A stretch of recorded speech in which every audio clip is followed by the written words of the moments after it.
Okay, so I'm going to give a quick instructional video on how to access the topics that I suggested for practice. So the first thing you're going to do is you're going to go to IXL.com, and right up here, the username and password that you either had before.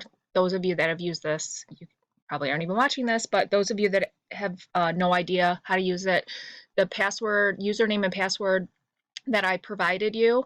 If you emailed me, then I gave them to you. And if you weren't already in here, I gave them to you. So I'm going to use my daughter's, my 5-year-old's, and log in. Hopefully I do them right.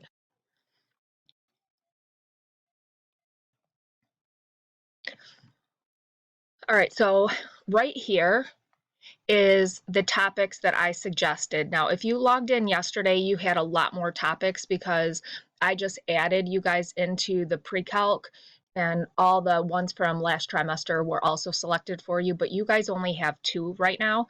So when you click on this, they would go in order on when I assign them. So the top ones are the newest and the bottom ones are the oldest. Now, if you complete something to mastery or 80, 70, depending on the percentage, you'll get like a little award thing or little mark to show that you've completed it. So you can see like she completed these. Um, she's up to 73 here, and she hasn't done anything here. You notice there's no mark or percentage. So that's one way that you guys can tell.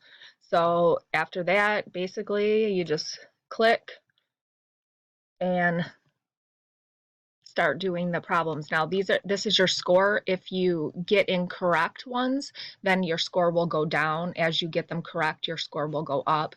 If you need an example of what to do, you can click the learn with example and then go back and try it. Okay?